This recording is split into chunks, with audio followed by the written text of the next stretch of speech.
Yo les gens, c'est Light et aujourd'hui on se retrouve dans une toute nouvelle vidéo spéciale Légende des Caraïbes. Et aujourd'hui je suis en compagnie de Zizani. Salut les gens, c'est Zizani et aujourd'hui on se retrouve pour un tout nouveau GreenTube. J'espère que vous êtes prêts. Attachez-vous, prenez votre café. Là c'est notre moment coin de feu, histoire horreur. Et ce nouveau format sera légèrement différent des anciens GreenTube que nous avons fait. En effet, nous sommes autour d'un feu de camp que vous ne pouvez pas entendre parce qu'il est plutôt loin. Et nous sommes en plein air cette fois-ci pour plus d'immersion. Alors prenez-vous un bon popcorn, une petite boisson que vous aimez et préparez-vous à être terriblement effrayé.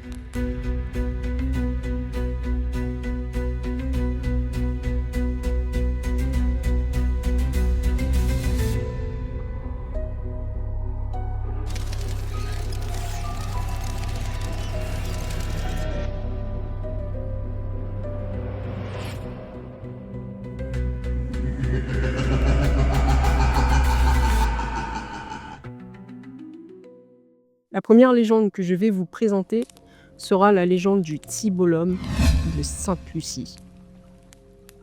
À l'origine, le Tibolum, c'est une créature que certaines personnes invoquent pour obtenir tout ce qu'elles veulent. C'est un peu comme un génie que tu appelles, sauf que tu n'as pas à frotter une lampe. Pour l'invoquer, il suffit de suivre un rituel précis qui consiste à couver un œuf sous son aisselle pendant une certaine durée. Une fois que tout cela est fait, ce n'est toujours pas terminé. Il faut que le Tibolum sache ce pourquoi il a été invoqué et il faut que tu lui apprennes qui est son maître. Si tu ne le fais pas, le Tibolum va faire de toi son esclave personnel et tu seras coincé avec cet esprit maléfique pour toujours. Si tu as réussi à invoquer le Tibolum, tu pourras maintenant le faire t'obéir au doigt et à l'œil. Mais tout ça n'a pas un prix comme un autre. Le Tibolum, pour pouvoir assouvir tous tes désirs et tous tes besoins, il aura besoin que d'une seule chose, que tu sois prêt à sacrifier des gens,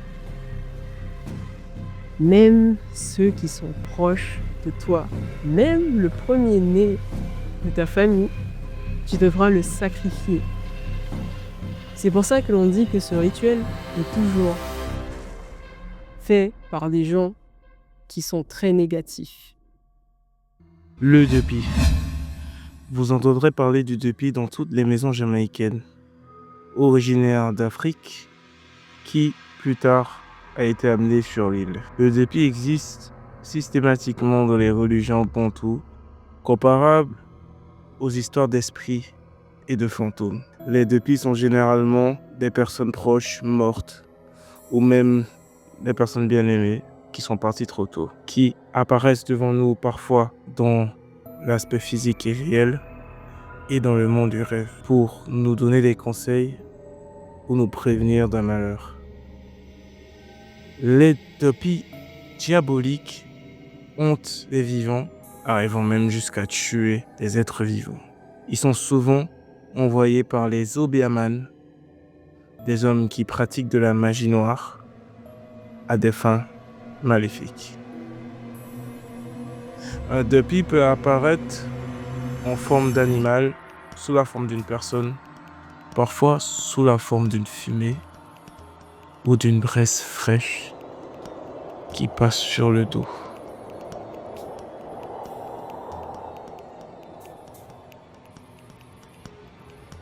La plupart des Jamaïcains sur l'île affirment surtout l'existence des Depis. Ils ne prennent aucune chance et ne veulent pas du tout entrer en contact avec eux. Le moyen qu'ils utilisent parfois pour les chasser sont les insultes.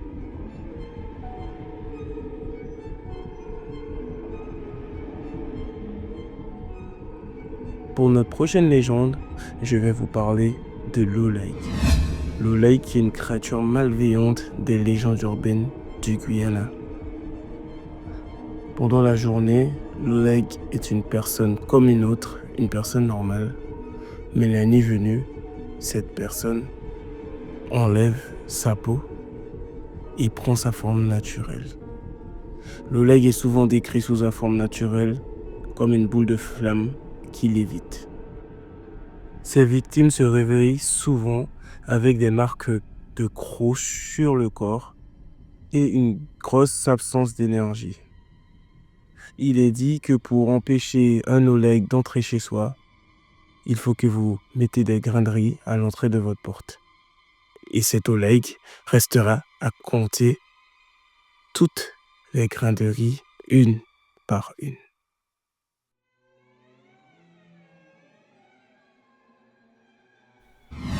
Cet être démoniaque qui peut se transformer est souvent invoqué par des personnes qui désirent conclure un marché avec le diable.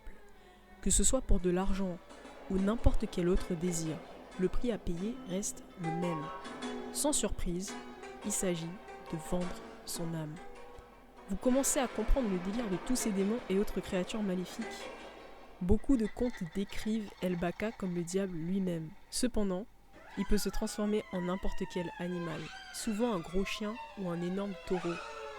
Peu importe la forme qu'il prend au moment d'effectuer la transaction, la bête attend de grands sacrifices pour chaque service rendu. Donc attention à ceux qui cherchent à se procurer la servitude de cet esprit. Le contrat pourrait bien se retourner contre vous. L'une des légendes les plus racontées à la Barbade est celle de la sorcière blanche. La légende raconte que cette belle femme, du nom de Annie Palmer, a vécu dans la plantation de Rose Hall au XVIIIe siècle. Née en Haïti, cette mulâtre est descendante d'un maître esclavagiste britannique et d'une femme esclave. Elle a d'abord habité en Jamaïque jusqu'au jour où ses parents s'installent définitivement sur l'île de la Barbade. Annie a toujours été une femme très charmante qui n'avait aucun mal à attirer le regard des hommes. Elle était convoitée constamment pour son charme irrésistible. Mais il est dit qu'elle s'est mariée 3 fois et à 3 reprises, ces hommes ont fini par décéder dans des circonstances mystérieuses. Les habitants de l'île l'ont toujours soupçonnée d'avoir assassiné chacun d'entre eux comme une veuve noire, froide et assoiffée de pouvoir, car en effet, sous ces airs de belle dame distinguée, se cache une adepte de vaudou et une femme cruelle. En fait, sa cruauté était loin d'être un secret pour les habitants locaux. Annie Palmer était réputée pour avoir torturé et fait de ses servantes des esclaves. Ces rumeurs ont créé une atmosphère de méfiance, de peur et un ressentiment omniprésent dans leurs esprits. Mais sa légende prend une tournure bien plus terrifiante. Apparemment, elle aurait été tuée de rage par un esclave. Ce dernier, dès qu'il a pris connaissance des atrocités commises par la vile femme, a directement voulu en finir avec elle. Depuis, la plantation Rose Hall est un lieu touristique apprécié et reconnu pour ses apparitions de spectres, dont celui de la tristement célèbre sorcière blanche de la Barbade. La Diablesse est une figure emblématique du folklore caribéen.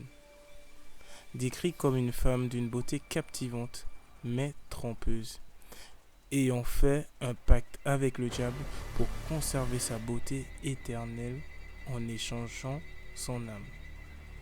Son apparence est soigneusement dissimulée, le visage hideux caché sous un grand chapeau et un pied se terminant par un sabot de vache, tandis que l'autre semble normal.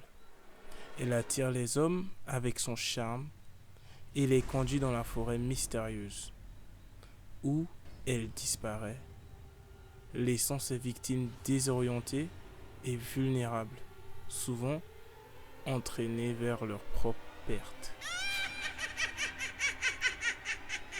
Souvent associées à des rencontres dangereuses qui mettent en exergue un contraste troublant entre l'attraction et la menace.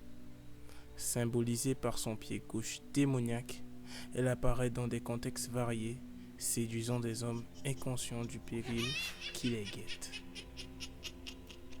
Mais offre aussi une échappatoire symbolique aux chanceux, qui doivent allumer une cigarette ou retourner leur chemise pour échapper à son emprise, incarnant à la fois le désir et l'avertissement contre la tentation.